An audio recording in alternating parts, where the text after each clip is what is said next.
नमस्ते बच्चों। आज हम लोग संज्ञा के बारे में पढ़ेंगे। संज्ञा के भेद क्या होते हैं और उसके बारे में मैं बताना चाहूँगी। मैं हिंदी शिक्षिका KN रत्नम आज तुम लोगों को संज्ञा के प्रकार भी बताऊँगी। संज्ञा के बहुत सारे प्रकार होते हैं, जैसे व्यक्तिवाचक संज्ञा, जातिवाचक संज्ञा और भाववाचक संज्ञा, द्रव्यवाचक संज्ञा और समूहवाचक संज्ञा। तो उसमें हम लोग जातिवाचक और व्यक्तिवाचक संज्ञा का ही यहाँ पर हम लोग विशेष करके ध्यान देंगे, उसी के बारे में पढ़ेंगे। ठीक है बच्चों, ध्यान से सुनो। यहाँ पर देखो क्वेश्चन है, नीचे लिखे वाक्यों में जातिवाचक और व्यक्तिवाचक संज्ञा शब्द अलग कीजिए। यहाँ पर कुछ उदाहरण दिए हुए हैं, उनमें से तुमको जातिवाचक और व्यक्तिवाचक संज्ञा शब्द को अलग करके ये सामने दिए गए खाली स्थान में भरना है।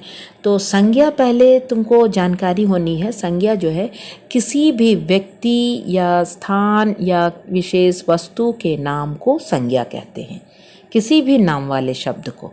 तो यहाँ पर उसमें भी कई तरह के हैं, व्यक्तिवाचक संज्ञा और जातिवाचक संज्ञा अलग अलग है। तो यहाँ पर कुछ उदाहरण है, इसी से हम लोग समझने की कोशिश करेंगे। पहला, स्मिति पुस्तक पढ़ रही है। स्मिति एक लड़की का नाम है, सो इसको व्यक्तिवाचक संज्ञा के अंतर्गत लिखेंगे। पुस्तक, पुस्तक शब्द से पूरे पुस्तक जाति भर का बोध होता है, तो पुस्तक जो है जातिवाचक संज्ञा है। आकाश में पक्षी उड़ते हैं, आकाश किसी विशेष स्थान का नाम है, तो आकाश जो है व्यक्तिवाचक संज्ञा है और पक्षी जातिवाचक। यह मेरी साइकिल है, साइकिल कहने पर तो सारे साइकिलों के एक वस्तु का नाम है, तो जाति भर का बोध जातिवाचक संज्ञा है। अध्यापक कुर्सी पर बैठे हैं, अध्यापक कहने पर किसी एक ही व्यक्ति का नाम नहीं है, यह सारे टीचर्स को, सारे अध्यापकों को, सारे शिक्षकों को अध्यापक कहते हैं। सो अध्यापक और कुर्सी ये दोनों ही जातिवाचक संज्ञा है। गांधी जी को राष्ट्रपिता कहा जाता, गांधी जी किसी खास व्यक्ति का नाम है, सो यह व्यक्तिवाचक संज्ञा हुआ। और राष्ट्रपिता जो है, कोई भी व्यक्ति राष्ट्रपिता बन सकता है, सो राष्ट्रपिता जो है जातिवाचक संज्ञा है। दिल्ली भारत की राजधानी है, दिल्ली किसी विशेष शहर का नाम है, वह व्यक्तिवाचक संज्ञा है। भारत भी किसी विशेष देश का नाम है, हमारे देश का नाम है भारत, सो यह भी व्यक्तिवाचक संज्ञा है।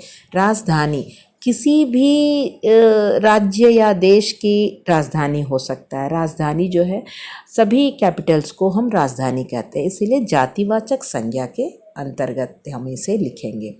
मनु नन्हा बालक है, मनु जो है व्यक्तिवाचक है, बालक है जातिवाचक। मेरे देश का नाम भारत है, देश कहने पर जातिवाचक संज्ञा, भारत व्यक्तिवाचक संज्ञा। राम दशरथ के बड़े बेटे थे, राम जो है किसी विशेष एक व्यक्ति का नाम है, राम और दशरथ ये दोनों नाम वाले शब्द, ये दोनों व्यक्तिवाचक संज्ञा है। बेटा कहने पर किसी कोई भी बेटा, पिता का पुत्र बेटा ही कहलाएगा, सभी बेटे हो सकते हैं, तो बेटा जो है जातिवाचक संज्ञा है। सुभाष रेडियो सुन रहा है, सुभाष जो है एक खास व्यक्ति का नाम है, सो सुभाष व्यक्तिवाचक संज्ञा है, रेडियो जो है जातिवाचक। इस तरह से जातिवाचक और व्यक्तिवाचक तुम लोग समझ गए होगे, लिखोगे। यहाँ पर नीचे कुछ वाक्य दिए गए हैं और भी संज्ञा की जानकारी के लिए। इस प्रकार, अंगूर एक फल का नाम है, कुत्ता एक प्राणी का नाम है, औरत भी एक प्राणी का नाम है।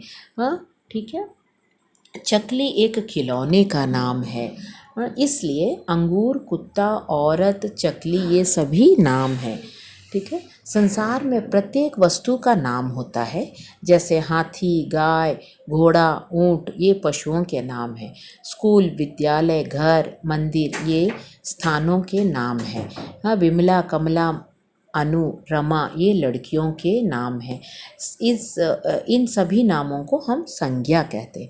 अब यहाँ पर कुछ क्वेश्चन है, 3 लड़कियों के नाम लिखे। यहाँ ऊपर दिए गए नामों को देख करके यहाँ लिख सकते हो। 3 लड़कों के नाम, अगर ऊपर नहीं दिया है तो तुम अपनी मर्जी से 3 लड़कों के नाम लिखो, 3 लड़कियों के नाम यहाँ लिखो। 3 फलों के नाम लिखो, फलों के नाम अलग अलग, यहाँ एक अंगूर है, अंगूर, आम, इमली, कुछ भी लिख सकते हो।